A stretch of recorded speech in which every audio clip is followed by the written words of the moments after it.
guys! Welcome back to my channel. Gusto ko lang po i-share sa inyo yung aming anniversary dahil 5 taon na po yung aming church. Kaya abala po ang bawat isa. Bagamat pagod ang bawat isa, ay masaya po kami na ipagdiriwang ang aming ika-5 taon. Ayan. So, ang bawat isa ay may kanya-kanyang ginagawa. Mayroong tagaluto, mayroong tagabalot dahil marami po kaming naging bisita sa aming anniversary. So, dyan po namin sila inilalagay para ibigay sa mga dumalo sa aming anniversary. At ngayon ako po yung nakatoka para bilangin yung mga na i-prepare namin na pagkain para sa lahat ng mga dumalo. So, ayan, iniisa-isa po namin yan at kailangan po namin pagkasyahin at bilangin yung aming pagkain para hindi ito magkulang dahil sobra po talagang dami ng dumalo sa aming anniversary. Nakakatuwa, ang saya sa pakiramdam na kami ay tumutulong dito sa paghahanda ng aming anniversary. Bagamat pagod, ay masaya po ang bawat isa. Kasi masaya po talagang maglingkod sa Panginoon kahit alam namin na nakakapagod, pero masaya po dahil marami kaming natutulungan at marami kaming natututunan.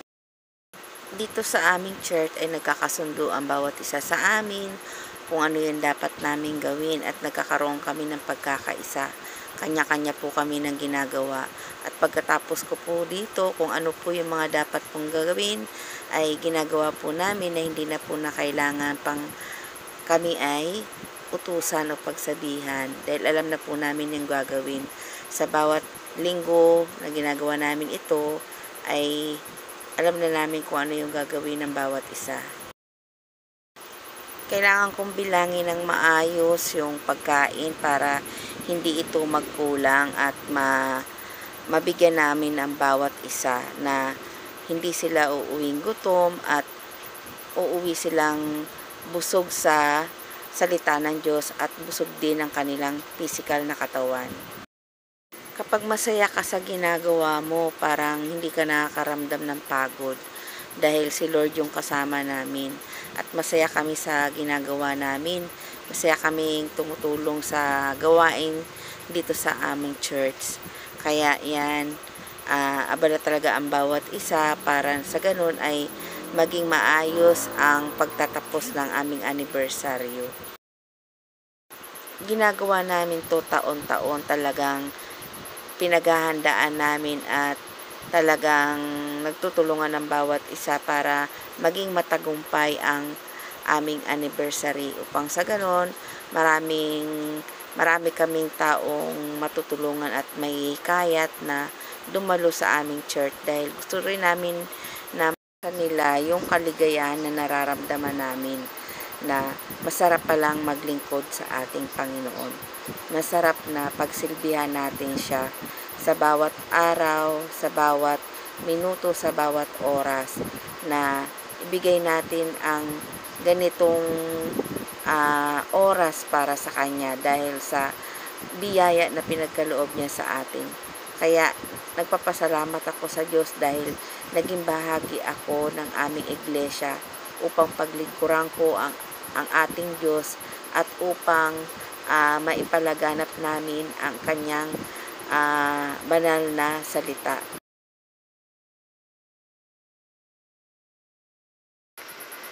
At gusto ko rin ibahagi sa inyo tuwing araw ng linggo ay abala rin kami sa pagluluto para sa lahat ng mga dumalaw sa aming iglesia. Tuwing linggo ay mayroong naka-assign sa amin para magluto at iba-iba po yung mga nakatoka sa amin. At itong araw na to, itong linggo na to, kami ang nakatoka ng aking anak. So, naglagay din po sila dito ng isang mute para sa ganun ay matuto rin po sila sa gawaing bahay. Kahit man lang dito sa church ay matuto sila kung paano gumawa ng mga gawaing bahay. Para sa akin, tama lang yung ginawa ng aming church na isama yung youth sa sa kitchen para sa ganun ay meron silang matutunan. Masaya naman ako dahil nagkaroon kami ng bonding ng aking anak at masaya din siya sa kanyang ginagawa. So, tinuturuan ko po siya kung ano yung dapat niyang gawin, kung ano ang dapat niyang unahin. At naramdaman ko naman na nag-enjoy talaga ang anak ko na kasama ako. Nagkaroon kami ng bonding ng aking anak upang maturuan ko siya kung paano gumawa ng mga gawaing kusina. At tuwing araw ng linggo, iba-iba po yung aming niluluto. Hindi lang po kami nag-i-stay sa isang putahe lang. Minsan, nagluluto kami ng spaghetti. Minsan, nagluluto kami ng sopas. Minsan naman, nagluluto kami ng lomi. Minsan naman, nagluluto kami ng champurado or pancit or marami pang iba. Lalo na kapag may mga okasyon or birthday, nagkakaroon kami ng munting salo-salo sa aming iglesia. Ganito ang buhay namin sa aming iglesia. Nagtutulungan kami para kaming mga tunay na magkakapatid. Talagang itinuturi naming pamilya ang aming iglesia. Madalas na naia-assign ako sa kitchen dahil yung mga marurunong magluto, yun ang madalas na ina-assign sa kitchen. May mga kasama rin po ko para sa ganun ay mayroon akong katulong sa paghihiwa, sa pagsiserve. Masisipag din naman yung mga kasama ko kaya talagang pati ikaw sisipagin sa pagluluto kasi may mga kasama ako na masisipag din sa paglilingkod sa Panginoon. Minsan, share din ako, nag-i-entertain kami ng mga taong umaakyat, lalo na sa mga baguhan ay ini-entertain namin yan. Kinukuha namin pangalan at ang kanyang impormasyon kung paano nyo nalaman ang aming church. Kaya tuwing linggo ay mas madalas akong may schedule sa kitchen. So masaya naman ako na ginagawa ko to. At syempre maging ang aking anak ay masaya rin sa kanya ginagawa. Sarap sa pakiramdam maglingkod sa Panginoon nang walang kapalit. Kapag masaya ka sa ginagawa mo, nag-i-enjoy ka sa mga bagay dito sa loob ng iglesia, ay hindi ka makakaramdam ng pagod. Kasi kasama namin ang Panginoon sa aming mga ginagawa. Sa bawat araw na nakakasama namin ng mga kapatid namin, ay nakikilala namin ang bawat isa. Kaya alam namin na kung gaano kami kahalaga sa iglesia. Kita nyo rin sa video ito kung gaano nag-i-enjoy ang aking anak sa kanyang ginagawa. At syempre, lahat kami dito ay masaya.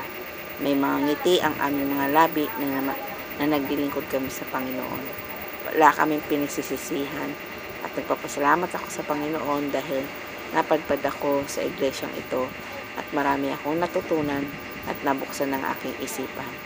Tinanggap namin ang aming Panginoon na tagapagligtas sa aming buhay.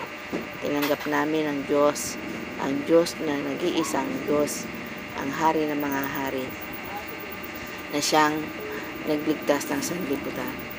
Maraming salamat sa iyo, Panginoon, dahil iminumulat niyo po ang aming mga mata upang makilala namin kayo. Kaya wala akong pinagsisihan maging aking mga anak. At nagpapasalamat ako na nakilala ng aking anak ang Panginoon na aming tagapagligtas. At masaya siyang naglilingkod sa aming iglesia. Sa ngayon, ang aking anak ay unti-unting nai-apply niya yung mga natutunan niya sa aming iglesia. Kaya nagpapasalamat ako sa bumubuo ng aming iglesia, ang aming pastora, ang aking mga kapatid, na patuloy na gumagabay at sumusubaybay sa mga youth at patuloy na pinapanalangin at iingatan ang lahat ng mga kabataan. Maraming salamat sa iglesyang ito dahil napakabuti ng Panginoon dahil may mga kapatid kaming mabubuti ang puso, Panginoon, na handang maglingkod sa inyo, Panginoon. Handang iali ang kanilang buhay, ang oras sa paglilingkod sa inyo.